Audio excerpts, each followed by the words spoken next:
రిజర్వేషన్కు కేంద్రం అడ్డు. ఇక మళ్ళీ ఇదొకటిగా ఇప్పటిదాకా ఒక స్టోరీ అయింది కదా, ఇప్పుడు మళ్ళీ ఒకరి మీద ఒకటి బురద చల్లుకోవాలి. అప్పుడేమో అందరు మద్దతు ఇవ్వాలి, కానీ టైం మీదకి వచ్చే వరకు అంటే పార్టీల పరంగా మాట్లాడాలి అనే టైం కల్లా ఇక బీసీ రిజర్వేషన్కు కేంద్రం అడ్డు. నాకు అర్థమైతలేదు. శత్రువు క్లారిటీగా ఉన్నాడు కదా, శత్రువు దొరికిండు కదా, మరి శత్రువు మీద పోరాటం చేయొచ్చు కదా. కాదు మళ్ళీ ఎవరి స్ట్రాటజీ వాందే. బీజేపీ నైజం ఏంటో దేశానికి తెలిసింది. సింగరేణి వర్కర్స్కు 400 కోట్ల దీపావళి బోనస్. ఖమ్మంలో డిప్యూటీ సీఎం బట్టి విక్రమార్క అంటూ ఈ సింగరేణి వర్కర్స్కి 400 కోట్లు కాదు, యాక్చువల్గా 1000 కోట్లు ఇచ్చినా తక్కువనే. ఎందుకంటా ఉన్నా అంటే వాళ్ళకు వచ్చిన లాభాలను బట్టి వాళ్ళకి ఇచ్చాల్సినటువంటి బోనస్ వాళ్ళకి చెందాల్సింది. వీళ్ళు ఇంకా తగ్గించిస్తూ ఉన్నారు. ఇంతకు రెట్టింపు బోనస్ రావాలంటే వాళ్ళకి.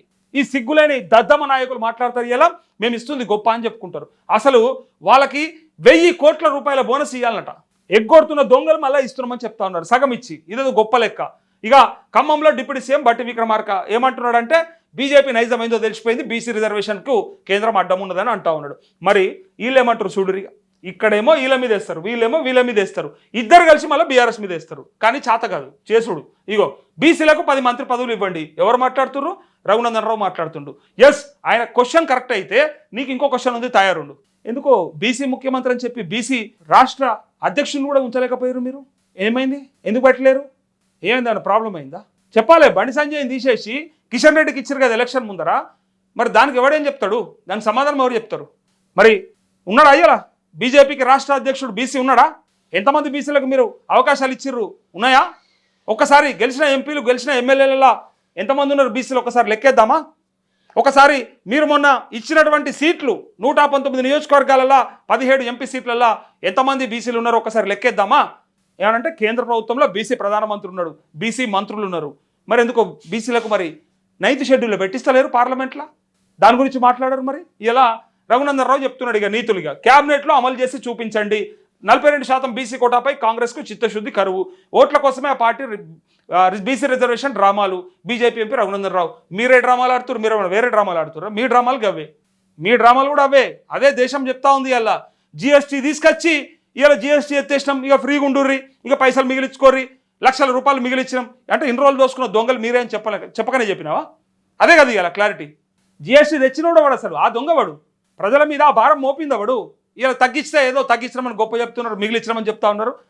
ఇప్పుడు బీసీలకు 10 మంత్రి పదవులు ఇవ్వండి. ఇది వీళ్ళే సిగ్గు తీసుకుంటారు. మనం ఎవరు తీయాల్సిన పని లేదు. వీళ్ళది తీసుకుంటారు దేశంలో. మీతో వాడంతా చూసి నవ్వుకపోవాలి అంతే.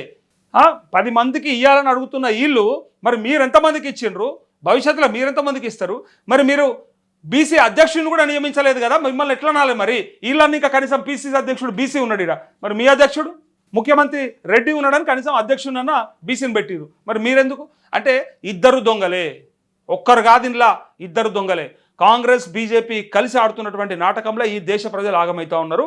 ఇది రాసి పెట్టుకోండి.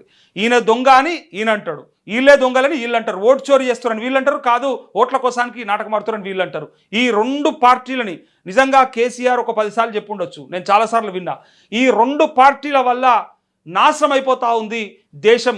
అభివృద్ధి చెందనీయకుండా చేస్తుర్రు. మేము తప్ప ఇంకొకటి ఎదగొద్దని ఈ 2 పార్టీలే బతకాలని, మిగిలిన ప్రాంతీయ పార్టీలన్నింటినీ తొక్కాలని, సంపాలని, రక్కాలని, చెక్కాలని, ఎక్కడ కూడా ఉండకుండా చేయాలని చెప్పేసి ప్రయత్నం జరుగుతూ ఉన్నదనే ఈ సిడీలు, సిబిఐలు, ఏసీబీలు అనుకుంటా, ఇక్కడ ఇన్కమ్ ట్యాక్స్లు అనుకుంటా, రైడ్లు అనుకుంటా కావాలనే కక్షపూరితంగా వ్యవహరిస్తుందని కేసీఆర్ చెప్పిండు చాలాసార్లు. మనం విన్నాం.